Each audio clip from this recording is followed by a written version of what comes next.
नमस्कार दोस्तों, कक्षा क्लास में आप सभी का बहुत बहुत स्वागत है। आज हम लोग पढ़ेंगे आंखें गीत का एक और कविता जिसका नाम है भावला गाछे आम फरल। ठीक है, भावला क्या होता है? भावला एक कांटा होता है, कांटा का पेड़ होता है, उसमें सिर्फ कांटा ही रहता है, बहुत ही खतरनाक कांटा रहता है, बड़ा बड़ा कांटा रहता है। तो कहता है भावला गाछे आम फरल, भावला के पेड़ पे आम फला हुआ है। तंज है। हम लोग पढ़ते हैं कविता को, चलते हैं कविता में। ये रहा हमारा कविता, भावला गाछे आम फरल। भावला एक कांटा है, बड़ा बड़ा कांटा होता है, उसमें आम फलेगा। ठीक है, कैसा है ये कविता, क्या है इसमें, इसका सार क्या है, भावार्थ क्या है, हम लोग पढ़ते हैं।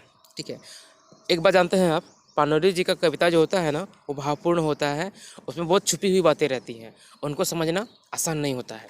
हम लोग फिर भी कोशिश करते हैं, कुछ समझ सकते हैं तो। भावला गाछे आम फरल आम गाछे नीम, मतलब भावला के पेड़ में आम फला है और आम के पेड़ में नीम फला है। ठीक है, जहाँ जो जो कांटा है वहाँ आम है, और जहाँ मीठा होना चाहिए, आम होना चाहिए, वहाँ नीम है। नीम का तुलना यहाँ किया गया है तीता से, खराब से। नीम खा पाइएगा?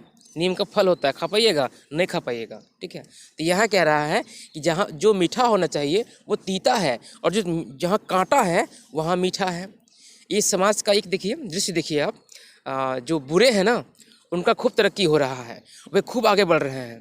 ठीक है, जिनको चोरी करना आता है, बेईमानी करना आता है, 2 नंबर का धंधा करते हैं, वे खूब फल फूल रहे हैं। और जो ईमानदारी से काम करते हैं, जो मेहनत करते हैं, वो जहाँ के तहाँ रह जाते हैं या उनके जीवन कष्टप्रद हो जाता है। कुछ तुलना इस तरह का है।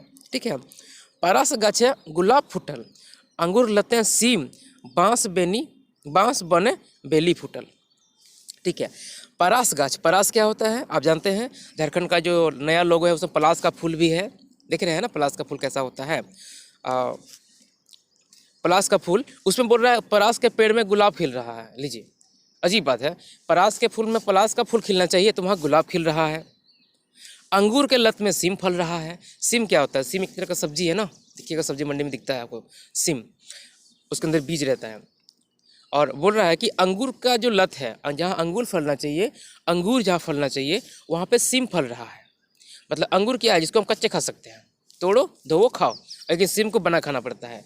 अलग है ये। ठीक है, अंगूर और सीम में अलग है। अंगूर एक तरह का फल है और सीम सब्जी में आता है, तो है ना। जिस फल लगाए हैं सब्जी मिल रहा है, और परास का पेड़ लगा है जिस फूल का ज़्यादा कुछ औचित्य नहीं है, कलर बनता है, दवा बनता है, लेकिन उसकी जगह गुलाब फूल है। गुलाब तो प्यार का सब परिचायक है, ये है। और बांस बने बेली फूटल, बांस क्या है? बांस के बने बेली होता है, एक फूल है ये बेली है ना, बेली फूल होता है कि जहाँ बांस होना चाहिए, बांस जो लंबा लंबा होता है, उसके जगह बेली एक फूल खिल रहा है, छोटा छोटा फूल खिल रहा है।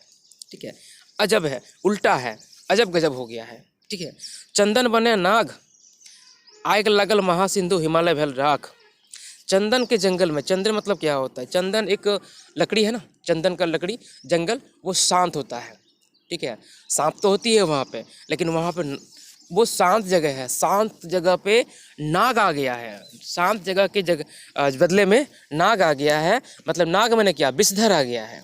ठीक है, उसको जहरीला बना दिया है उस जगह को। जो चंदन का टीका लगाया जाता है, उसका तिलक लगाया जाता है, उस जगह नाग है, नाग को तिलक लगाइएगा क्या? नहीं लगाइएगा। तो ये उल्टा हो गया है। ठीक है, जहाँ अच्छा होना चाहिए वहाँ पे बुरा हो रहा है। आग लगल महासिंधु, महासिंधु क्या? समुद्र, समुद्र में आग लग गया है। कल्पना कीजिए, समुद्र में आग लग गया, लग सकता है? नहीं लग सकता है, लेकिन लग गया है। इतना अव्यवस्थित हो गया है समाज हमारा कि समुद्र जैसे तुलना कर रहा है कि मान लीजिए समुद्र में आग लग गया है, ऐसा हो गया है। हिमालय भैल राख, और हिमालय तो इतना ऊंचा पहाड़ है, ठीक है, सबसे ऊंचा हिमालय है, लेकिन वो राख हो गया है, मतलब मिट्टी का ढेर हो गया है, वो खत्म हो गया, जल का खत्म हो गया है। बताइए, सबसे ऊंचा है वो खत्म हो गया है। इतना अजीब हो गया है समाज का हालत। प्राण बचवेक भागा भागी युधिष्ठिर डाके भीम, प्राण बचाने का, अपना जीवन बचाने का भागम भाग है, भाग दौड़ है, जद्दोजहद है।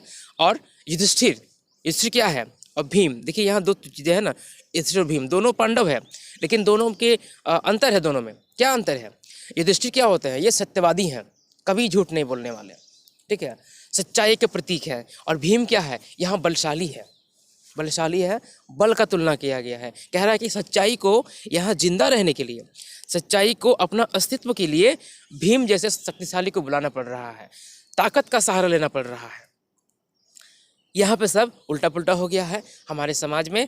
ये आसपास जब आज़ादी के आसपास की बातें हैं, जब तैयारी किया जा रहा था, आज़ादी की लड़ाई लड़ी जा रही थी, सभी ने कुर्बानी दिया था ये उम्मीद करके कि हमारे लिए अच्छा होगा, हम सब के लिए अच्छा होगा। लेकिन आज़ादी मिलने के बाद जो समाज बदला, जो तेवर बदले, जो रंग रूप बदला, उस पर ये ताना बाना है, उसी पर ये कटाक्ष किया गया है कि हमने सोचा था ये हुआ, ये जिसको होना चाहिए था अच्छा वो हो गया बुरा, जिसके लिए बुरा होना था उसके लिए बहुत अच्छा हो रहा है। ठीक है, जो अविश्वसनीय बात है वो बातें हो रही हैं, समाज का शोषण हो रहा है। ठीक है, ये सारी बातें हैं, इसको हम यही छोड़ते हैं। ये रहा कविता आज का, अच्छा लगे और अगला कविता भी जल्दी ही आएगा। आप सभी को बहुत बहुत धन्यवाद।